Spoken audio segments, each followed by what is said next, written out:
तो हेलो बच्चों, आज हम लोग कक्षा 10 के विज्ञान का अर्धवार्षिक परीक्षा पेपर जो 2024-25 में हुआ है, इस पेपर को हम लोग कंप्लीट सॉल्व करने वाले हैं। जो बच्चे बोर्ड एग्जाम की तैयारी कर रहे हैं वे बच्चे इस पेपर को काफ़ी अच्छे तरीके से तैयार कर लें, जिससे उनके बोर्ड एग्जाम की तैयारी बेहतर से बेहतर हो सके। तो प्यारे बच्चों, वीडियो शुरू करने से पहले यदि आप हमारे यूट्यूब चैनल पर नए आए होंगे तो चैनल को सब्सक्राइब कर लीजिए। वीडियो पूरा देखिए। वीडियो यदि आपको पसंद आती है तो वीडियो को लाइक और शेयर जरूर करिएगा। तो चलिए बिना किसी देरी के आज की वीडियो को शुरू करते हैं। तो प्यारे बच्चों, यहाँ पर हम लोग क्वेश्चन पेपर देखेंगे। इसमें कहा जा रहा है कि जो पेपर ये जो आपको सॉल्व करना है कुल 3 घंटे में करना है, और इसका जो पूर्णांक है वो कितना है, 70 नंबर का है। ठीक है। और इसमें कुछ दिशा निर्देश दिया गया है, जिसमें नोट पॉइंट में कह रहा है कि सभी प्रश्न अनिवार्य हैं, यानी कि इस पेपर में जितने भी क्वेश्चन दिए गए उन सभी को करना अनिवार्य है। तो पहला पार्ट इसमें देखेंगे, कहा जा रहा है कि बहुविकल्पीय प्रश्न है। ठीक है। तो प्यारे बच्चों, जो बहुविकल्पीय प्रश्न है आपके लिए OMR सीट में भरने के लिए 20 क्वेश्चन आएंगे, और प्रत्येक क्वेश्चन एक एक नंबर के होंगे, यानी टोटल 20 नंबर का बहुविकल्पीय प्रश्न आपके बोर्ड के एग्जाम में, प्री बोर्ड में और अर्धवार्षिक परीक्षा पेपर में पूछा जाएगा। ठीक है, OMR सीट में भरने के लिए। ठीक है। तो ये जो जितने 20 क्वेश्चन आपको दिए गए सभी के सभी महत्वपूर्ण प्रश्न है और सभी बोर्ड एग्जाम में पूछे गए प्रश्न है। तो इसलिए प्यारे बच्चों, इसको यदि आप तैयार कर ले रहे हो तो आपके 20 क्वेश्चन आपको बहुविकल्पी तैयार हो जाएंगे। ठीक है, जिसमें से यहाँ से कम 5-6 क्वेश्चन तो आपके बोर्ड के एग्जाम में फंस ही जाएंगे। ठीक है, ये मेरी गारंटी है, इतना दावा है। ठीक है। तो चलिए पहला क्वेश्चन हम लोग देखेंगे। कहा जा रहा है कि अभिनेत्र लेंस की फोकस दूरी में परिवर्तन किया जाता है। अभिनेत्र लेंस कहिए या नेत्रिका लेंस कहिए, उसकी फोकस दूरी में परिवर्तन किया जाता है। किसके द्वारा किया जाता है, तो पश्चिमाभि द्वारा किया जाता है। तो यहाँ पर ऑप्शन नंबर ब आपका सही हो जाएगा। ठीक है, पश्चिमाभि। ठीक है। अब हम लोग दूसरा क्वेश्चन देखेंगे। इसमें कहा जा रहा है कि एक उत्तल लेंस की फोकस दूरी 20 सेंटीमीटर है, तो लेंस की क्षमता बताइए। ठीक है, इसको आइए हल करके देख लेते हैं। ठीक है। तो प्यारे बच्चों, कहा गया है कि उत्तल लेंस है, तो उत्तल लेंस की जो फोकस दूरी प्यारे बच्चों होती है वो प्लस में होती है। ठीक है। तो यहाँ पर F बराबर आपको दे रखा है प्लस 20 सेंटीमीटर। ठीक है। और लेंस की क्षमता P का मान पूछा जा रहा है, तो सूत्र होता है P बराबर 100/F, जब फोकस दूरी हमारा सेंटीमीटर में दिया गया होता है। ठीक है। तो यहाँ पर मान रखिए, तो ये हो जाएगा P बराबर 100/20, 20 25 100, यानी कि P बराबर प्यारे बच्चों आ गया आपका +5, और इसकी लेंस की क्षमता का मात्रक होता है डायोप्टर। तो ये इसका आंसर हो जाएगा। तो यहाँ पर प्यारे बच्चों आप देख सकते हो कि आपका जो ऑप्शन नंबर ब सही हो जाएगा, +5 डायोप्टर। ठीक है। चलिए अब हम लोग अगला क्वेश्चन देखेंगे। तीसरे में कहा जा रहा है अवतल दर्पण की फोकस दूरी पर रखी वस्तु का प्रतिबिंब बनता है, यानी कि यदि हम अवतल दर्पण की फोकस दूरी पर वस्तु रख दें तो उसका प्रतिबिंब कहाँ पर बनेगा प्यारे बच्चों, तो वो अनंत पर बनेगा। तो इसका ऑप्शन नंबर सही हो जाएगा। ठीक है, ये चीज़ें। अब हम लोग अगला क्वेश्चन देखेंगे। इसमें कह रहा है कि दो माध्यमों के सीमा पृष्ठ पर एक प्रकाश अभिलंबवत यानी लंबवत आपतित होता है तो अपवर्तन होगा। ठीक है। तो अपवर्तन का मतलब प्यारे बच्चों, इसमें आपसे कहा जा रहा है कि ये हमारा 2 पृष्ठ सीमा है, दोनों माध्यमों को अलग करता है। एक माध्यम मान लेते हैं 1 है, एक 2 है। ठीक है। तो कह रहा है कि लंबवत आपतित होता है, यानी कि इस तरह से लंबवत सीधा सीधा आपतित होता है। ठीक है। तो इसमें पूछ रहा है कि कोण कितना बनेगा, अपवर्तन कोण, तो प्यारे बच्चों 0 होगा। ठीक है, क्योंकि यहाँ पर जैसे आया वैसे चला जाएगा, तो 0 हो जाएगा। तो यहाँ पर ऑप्शन नंबर अ सही हो जाएगा। ठीक है, यानी 0। ठीक है। चलिए अब हम लोग अगला क्वेश्चन देखेंगे। तो यहाँ पर प्यारे बच्चों देखो, कहा जा रहा है कि निम्न में किसी माध्यम में प्रकाश की यानी किस माध्यम में प्रकाश की चाल सबसे कम होती है, यानी कि ये जो 4 ऑप्शन दिए गए और इसमें पूछ रहा है कि सबसे कम जो प्रकाश की चाल होगी वो कौन से माध्यम में होगी। तो वो प्यारे बच्चों सबसे जो कम होती है हीरे में होती है, और हीरे का अपवर्तनांक सबसे ज़्यादा होता है। तो माध्यम यदि बदलता है यानी अपवर्तनांक यदि ज़्यादा होगा तो प्रकाश की चाल भी क्या होगी, कम होगी। ठीक है। तो हीरे में सबसे ज़्यादा प्रकाश की चाल कम होती है, ये आपको ध्यान रखना है। ठीक है, ये चीज़ें। आइए अगला क्वेश्चन देखिए। इसमें कहा जा रहा है कि जब प्रकाश नेत्र में प्रवेश करता है तो अधिकांश अपवर्तन कहाँ पर होता है, तो प्यारे बच्चों कार्निया पर होता है। ये आपको ध्यान रखना है, ये भी ऑप्शन नंबर ब सही हो जाएगा। ठीक है। अगला क्वेश्चन देखिए। कहा जा रहा है कि कार के अग्रदीप यानी हेडलाइट में प्रयुक्त दर्पण कौन सा होता है, तो उत्तल दर्पण होता है। इसका ऑप्शन नंबर अ सही हो जाएगा। ठीक है। आइए अगला क्वेश्चन देखेंगे। इसमें कह रहा है शुद्ध जल का pH मान होता है, तो प्यारे बच्चों 7 होता है। ठीक है, उदासीन होता है, तो इसलिए इसका भी ऑप्शन नंबर सही हो जाएगा। ठीक है। अगला क्वेश्चन देखिए। इसमें कह रहा है कि जल को जीवाणु रहित बनाने के लिए उपयोगी पदार्थ जो प्यारे बच्चे होता है विरंजक चूर्ण होता है, ठीक है, जो कि जीवाणुनाशक होता है। तो ये हमारा ऑप्शन नंबर 10 सही हो जाएगा। फिर कह रहा है कि चिप्स की थैली में भरी जाने वाली गैस, कौन सी गैस भरी जाती है चिप्स की थैली में प्यारे बच्चों? नाइट्रोजन गैस होती है। और जो कोल्ड ड्रिंक होता है उसमें कार्बन डाइऑक्साइड भरी जाती है, ठीक है, ये आपको ध्यान रखना है। तो इसका ऑप्शन नंबर ब सही हो जाएगा, चिप्स वाली थैली में, ठीक है। इसमें कहा जा रहा है कि निम्न में से कौन सी धातु ठंडे जल से क्रिया करके हाइड्रोजन गैस निकालती है? तो प्यारे बच्चों इसके लिए तीन जो धातुएं होती हैं वो होती हैं आपका सोडियम होता है, पोटेशियम भी होता है और कैल्शियम भी होता है, ठीक है। तो इन तीनों में से यदि कोई ऑप्शन में दिखेगा तो वही आपका सही होगा। तो यहाँ पर हमें ऑप्शन में पोटेशियम दिख रहा है, तो ये हमारा ऑप्शन नंबर सही हो जाएगा, ठीक है। ये ध्यान रखना है आपको, ये क्वेश्चन देख लीजिए, ठीक है। यही कहा गया है कि निम्न में से कौन सी धातु ठंडे जल से क्रिया करके हाइड्रोजन गैस निकालती है? तो ये तीनों जो धातुएं होती हैं ये ठंडे जल से क्रिया करके हाइड्रोजन गैस निकालती हैं। सोडियम होता है, पोटेशियम, कैल्शियम। तो इन तीनों में से कोई दिखेगा वही हमारा सही होगा। तो इसमें पोटेशियम है तो यही हमारा सही हो जाएगा, ठीक है। आइए अगला क्वेश्चन देखेंगे हम। इसमें कहा जा रहा है कि अम्लीय विलयन का पीएच मान।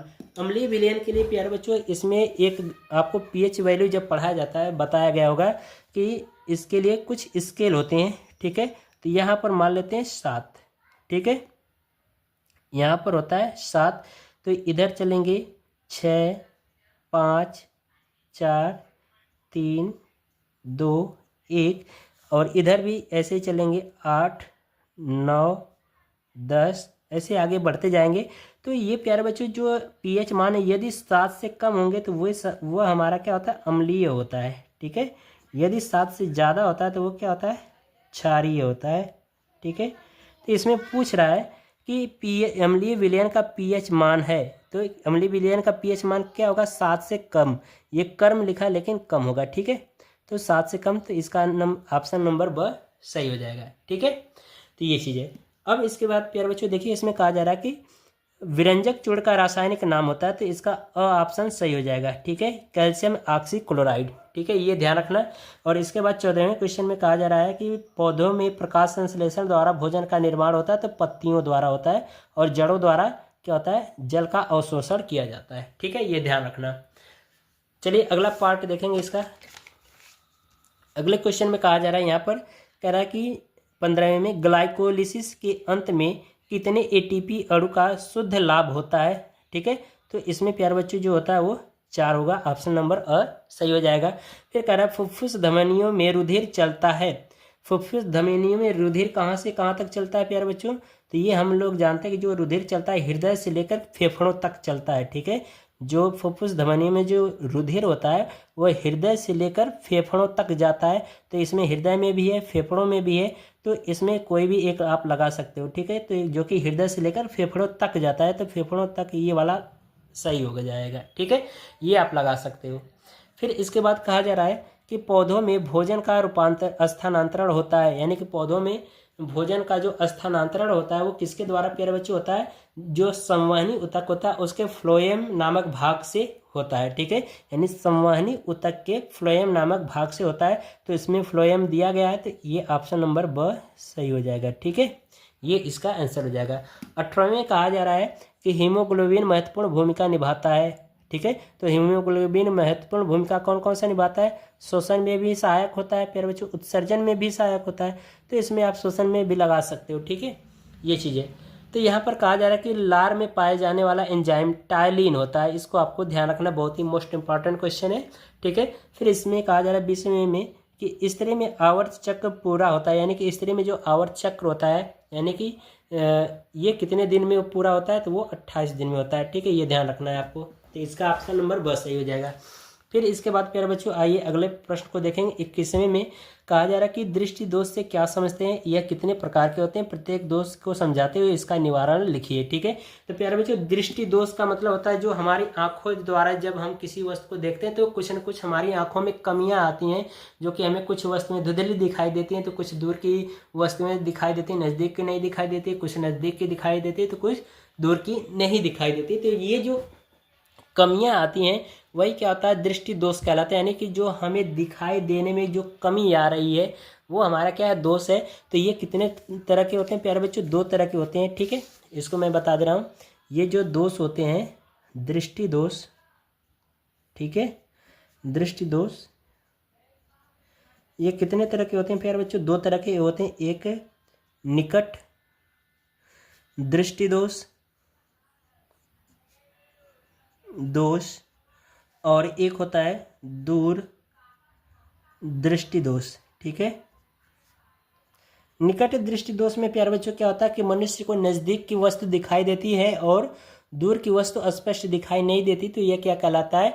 निकट दृष्टि दोष कहलाता है। और दूर दृष्टि दोष में प्यारे बच्चों इसमें क्या होता है, व्यक्ति को, यदि किसी व्यक्ति को दूर दृष्टि दोष है आँख में, तो उसको दूर की वस्तु स्पष्ट दिखाई देगी, नज़दीक की स्पष्ट नहीं दिखाई देती, तो ये हमारा क्या कहलाता है?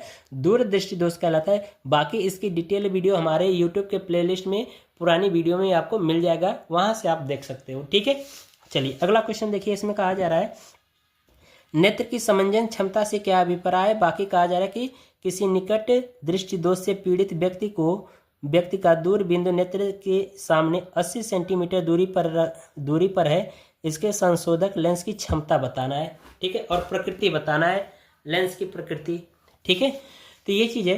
तो यहाँ पर प्यारे बच्चों समझ लीजिए, यहाँ पर नेत्र की समंजन क्षमता, नेत्र की समंजन क्षमता का मतलब ये होता है कि मनुष्य की जो आँख होती है किसी भी वस्तु को देखने के लिए वह अपनी फोकस दूरी को क्या करता है? घटा लेता है, बढ़ा लेता है। यह क्या कहलाता है? मनुष्य के आँख की समंजन क्षमता कहलाता है, ठीक है। तो ये चीज़ है। आइए इसका न्यूमेरिकल वाला पार्ट देखते हैं। इसमें कहा गया है, कह रहा है कि किसी निकट दृष्टि दोष से पीड़ित व्यक्ति, तो निकट दृष्टि दोष में प्यारे बच्चों क्या होता है कि ये हमारा प्रश्न नंबर 22वां है, ठीक है।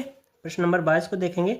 निकट दृष्टि दोष में प्यारे बच्चों जो वस्तु स्थित होती है वो कहाँ पर? अनंत पर स्थित होती है, जो कि लेंस के बाएं साइड होती है, तो इसलिए यू बराबर इन्फिनिटी हो जाएगा। और ये जो कहा गया कि कहाँ पर सामने रखा गया 80 सेंटीमीटर की दूरी पर, तो ये हो जाएगा वी बराबर माइनस आपका 80 सेंटीमीटर, ठीक है, ये चीज़ हो जाएगा। अब इसी को हमें क्या करना है? हल कर लेना है, ठीक है। तो इसको हल करेंगे 1 लेंस सूत्र से, 1/f बराबर 1/v माइनस 1/u, ठीक है। इसे मान रखें तो 1/f बराबर 1/v का मान -80, ठीक है, माइनस, अब इसके बाद यहाँ से हो जाएगा माइनस इन्फिनिटी, ठीक है। तो इसको हल करें, इसका भाग करेंगे तो ये 0 हो जाएगा। 1/f बराबर प्यारे बच्चों हो जाएगा -1/80, ठीक है, जो कि हमें लेंस की क्षमता पूछा है। तो लेंस की क्षमता चूँकि हमें पता है कि लेंस की क्षमता P बराबर क्या होता है? 1/f होता है, और ये सेंटीमीटर में तो आप कह सकते हो 100 सेंटीमीटर, ठीक है। तो ये आप अभी क्या करो, इसको ऐसे ही रहने दो। तो हम इसकी जगह पे क्या रख सकते हैं? P रख सकते हैं। तो P बराबर हो जाएगा -1/80, तो इसको 100 कर लीजिए, ठीक है, भाग कर देंगे तो ये P बराबर आ जाएगा -1.25 डायोप्टर, ठीक है। ये हमारा आंसर हो जाएगा। तो ये हमारा माइनस चिन्ह आ रहा है, ठीक है। तो इसका मतलब ये किस लेंस को प्रदर्शित कर रहा है? ये हमारा अवतल लेंस है, ठीक है। तो ये हमारा अवतल लेंस हो जाएगा, ठीक है। तो चलिए अब हम लोग अगला क्वेश्चन देखेंगे। इसमें कहा जा रहा है कि 23वें में कह रहा है कि 7 सेंटीमीटर साइज का कोई बिंब 18 सेंटीमीटर फोकस दूरी के किसी अवतल दर्पण के सामने 27 सेंटीमीटर दूरी पर रखा गया। दर्पण से बने प्रतिबिंब की स्थिति, साइज तथा प्रकृति ज्ञात कीजिए, ठीक है। तो इसको प्यारे बच्चों समझा दे रहा हूँ, आप स्वयं कर सकते हो, ठीक है। इसमें देखिए चित्र बना करके आपको दिखा दे रहा हूँ इसका। इसमें कहा जा रहा है कि 7 सेंटीमीटर साइज का कोई बिंब है जो कि 18 सेंटीमीटर फोकस दूरी पर अवतल दर्पण के सामने 27 सेंटीमीटर दूरी पर रखा गया है, ठीक है। तो इसमें चित्र बना करके यदि आपको दर्शाना है तो दर्शा सकते हो, दर्शा दे रहे हैं। कौन सा दर्पण है? यहाँ पर अवतल दर्पण है। तो अवतल दर्पण में क्या होता है? ये बाहरी जो उभरा हुआ पृष्ठ होता है इस पर कलई किया गया होता है। तो यदि हम मान लेते ये दर्पण का ध्रुव है, ये मुख्य फोकस F है और ये वक्रता केंद्र C है, तो ये वस्तु की ऊंचाई दे रखा है आपको 7 सेंटीमीटर। यहाँ से मुख्य अक्ष के समांतर कोई प्रकाश किरण जाएगी, अपवर्तन के पश्चात मुख्य फोकस से होकर के जाएगी। एक प्रकाश किरण वक्रता केंद्र से यहाँ से भेज दीजिए, ये जहाँ पर काटेगा वहीं पर क्या होता है? प्रतिबिंब बनता है, ठीक है। तो ये जो इसकी जो दिया गया है कह रहा है, तो ये इसकी फोकस दूरी आपको दे रखा है 18 सेंटीमीटर, ठीक है। और जो वस्तु रखा गया है वो कितनी? 27 सेंटीमीटर की दूरी पर रखा गया है, ठीक है। तो इसका मतलब कि आपको F का मान दे रखा है कितना? -18 सेंटीमीटर, क्योंकि लेंस के बाएं साइड है तो माइनस लगा के रखेंगे। और u बराबर वस्तु की दूरी u बराबर दे रखा है -27 सेंटीमीटर।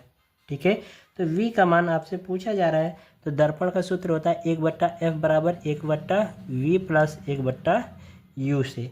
इससे आप हल करके निकाल लीजिए f का मान, v का मान, वो आपको मिल जाएगा। ठीक है, चलिए अगला क्वेश्चन देखिए। इसमें 24 में कहा जा रहा है कि वह वाहनों में पश्च दर्पण यानी साइड जो मिरर लगा होता है उसके कह रहा है के रूप में किस दर्पण का उपयोग होता है। तो अभी मैंने बताया कौन सा दर्पण, यहाँ पर देखो ऑब्जेक्टिव क्वेश्चन में बताया था।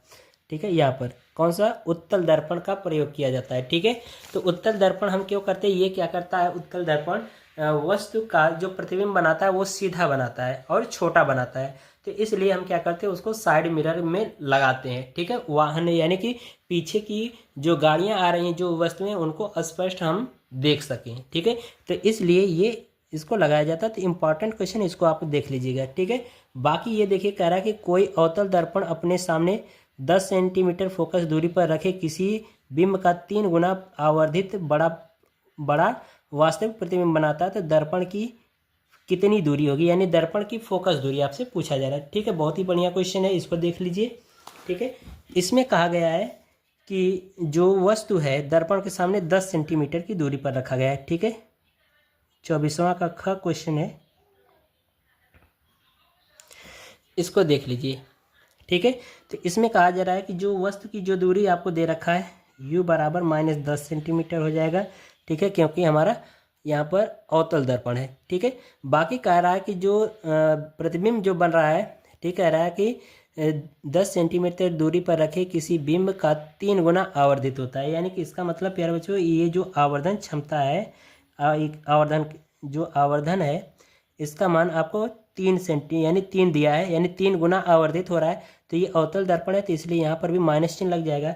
तो आवर्धन क्षमता m बराबर प्यारे बच्चों हमें पता है कि -v/u होता है। ठीक है, तो यहाँ पर रख दीजिए मान, तो इसका मान हो जाएगा -3 बराबर -v/u। तो ये माइनस माइनस से कट जाएगा और v बराबर आपका आ जाएगा कितना, 3u। और हमें पता है कि u का मान कितना है, 10 सेंटीमीटर है। तो यहाँ पर आप क्या करिए, 10 रख दीजिए, तो v बराबर हो जाएगा 3 गुणा -10, तो ये हो जाएगा कितना, -30 सेंटीमीटर। ठीक है, ये हमें दूरी का मान पता चल गया। ठीक है, तो अब हमें पूछा क्या गया, हमसे पूछा गया दर्पण की फोकस दूरी ज्ञात कीजिए। तो अब देखो हमें u का मान पता हो गया, v का मान पता हो गया। ठीक है, तो f का मान निकाल सकते हैं, इस सूत्र से कर लीजिएगा। ठीक है, चलिए अब हम लोग अगला क्वेश्चन देखेंगे। इसमें कह रहा है कि संयोजन, ठीक है, यहाँ पे लिखा गया संयोजनत, ठीक है, क्रिया को सोदाहरण समझिए। तो ये संयोजनत नहीं बल्कि संयोजन अभिक्रिया है। ठीक है, तो आइए इसको भी हम लोग जानते हैं। तो संयोजन अभिक्रिया की परिभाषा क्या होती है प्यारे बच्चों, कि जब 2 या 2 से अधिक अभिकारक मिलकर एक ही उत्पाद का निर्माण करते हैं तो वह हमारा क्या कहलाता है, संयोजन अभिक्रिया कहलाता है। ध्यान रखिएगा संयोजन अभिक्रिया में कि जब 2 या 2 से अधिक अभिकारक मिल करके एक ही उत्पाद का निर्माण करते हैं तो वह अभिक्रिया क्या कहलाती है, संयोजन अभिक्रिया कहलाती है।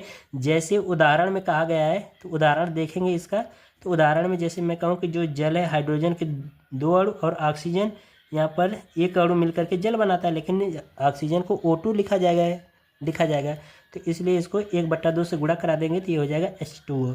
एक और उदाहरण, एक कार्बन और ऑक्सीजन दोनों मिलकर के क्या बनाएंगे, CO2। तो 2 अभिकारक हैं और एक उत्पाद बन रहा है, तो ये हमारा क्या कहलाता है, संयोजन अभिक्रिया कहलाती है। ठीक है, अब इसी में कहा जा रहा है कि आगे विस्थापन क्रिया या विस्थापन अभिक्रिया उदाहरण सहित बताइए। तो विस्थापन अभिक्रिया की परिभाषा होती है प्यारे बच्चों कि जब कोई एक तत्व दूसरे तत्व को उसके यौगिक से विस्थापित कर देता है तो वह अभिक्रिया क्या कहलाती है, विस्थापन अभिक्रिया कहलाती है। तो आइए इसको उदाहरण में समझ लेते हैं। ठीक है, परिभाषा मैं फिर से बता दे रहा हूँ, आप नोट कर लीजिए। जब कोई तत्व एक तत्व को उसके यौगिक से विस्थापित कर देता है तो विस्थापन अभिक्रिया कहलाता है। जैसे मैं यहाँ पर कहूँ कि ये आयरन है Fe प्लस, ये हम क्या करेंगे, कॉपर सल्फेट से योगा यानी कि इसकी क्रिया कराएंगे तो ये क्या करेगा, जो आयरन है ये कॉपर को विस्थापित कर देगा, यानी कॉपर अलग हो जाएगा और ये क्या करेगा, इससे जुड़ जाएगा इसके स्थान पर, तो हो जाएगा FeSO4। 4, तो ये बना लेगा आयरन सल्फेट। ठीक है, तो ये अभिक्रिया हमारी क्या कहलाती है, ये विस्थापन अभिक्रिया कहलाती है। ठीक है, अब इसी तरह से प्यारे बच्चों यहाँ पर देखिए कहा जा रहा है कि अम्ल और क्षार की आधुनिक परिभाषा दीजिए। तो अम्ल और क्षार की आधुनिक परिभाषा प्यारे बच्चों ये होता है कि जब किसी अम्ल को किसी जलीय विलयन में घोला जाता है तो वो हाइड्रोजन आयन देता है, तो वो हमारा अम्ल कहलाता है। और क्षार क्या होता है, जब किसी क्षार को जलीय विलयन में घोला जाता है तो वो OH निगेटिव आयन देता है, तो ये हमारा क्या कहलाता है, क्षार कहलाता है। बाकी जो पुरानी परिभाषा हम जानते हैं कि जो स्वाद में खट्टे होते हैं वो हमारे अम्ल कहलाते हैं, जो तीखे होते हैं वो क्षार कहलाते हैं। लेकिन हमें क्या है, आधुनिक परिभाषा बतानी, तो सीधे हम कह सकते हैं वह अम्ल जो जलीय विलयन में हाइड्रोजन आयन देता है, यानी कि H+ आयन देता है, तो ये हमारा क्या कहलाएगा, अम्ल कहलाएगा। और क्षार जो होते हैं वो जलीय विलयन में क्या करते हैं, OH पर निगेटिव आयन देते हैं, तो वो क्या कहलाएंगे, क्षार कहलाएंगे। ठीक है, बाकी क्वेश्चन और देख लीजिए प्यारे बच्चों। यहाँ पर कहा जा रहा है कि धावन सोडा से बेकिंग सोडा कैसे प्राप्त करोगे। ठीक है, और यहाँ पर कहा जा रहा है क्लोरीन गैस से व्यंजक चूर्ण और जिप्सम से प्लास्टर ऑफ पेरिस कैसे प्राप्त करोगे। बाकी और ये जो टॉपिक जो क्वेश्चन है इसमें कह रहा है ग्लाइकोलिसिस को परिभाषित कीजिए, मनुष्य तंत्रिका तंत्र को कितने भागों में बांटा गया उसके नाम लिखिए। ठीक है, तीसरे में कहा जा रहा है कि मनुष्य में किस प्रकार का जन्म होता है, तो लैंगिक जनन होता है। ठीक है, इसको आपको बताना है किस प्रकार से। ठीक है, जनन कोशिकाओं के निषेचन से क्या बनता है, परागण की परिभाषा लिखिए जो कि 3 नंबर का है। तंत्रिका ऊतक का नामांकित चित्र बनाइए, ये 5 नंबर का है। और पुष्प के कितने भाग होते हैं, तो प्यारे बच्चों पुष्प के 4 भाग होते हैं। ठीक है, कौन कौन सा, एक होता है बाह्य दलपुंज, एक दलपुंज होता है, एक स्त्री केसर होता है, एक पुंकेसर होता है जो कि नर भाग होता है। ठीक है, तो ये 4 भाग इसके होते हैं। ठीक है, तो प्यारे बच्चों बाकी ये जो क्वेश्चन जो है ना 27 से लेकर के 31 तक इन सभी के क्वेश्चन के जो आंसर है हमारे यूट्यूब चैनल पर बहुत जल्द ही वीडियो चैप्टर वाइज में पढ़ा दिए जाएंगे। ठीक है, तो बाकी ये सभी क्वेश्चन इतना तैयार करिए, मिलते हैं अगली वीडियो में, तब तक के लिए गुड बाय, थैंक यू, जय हिंद बच्चों।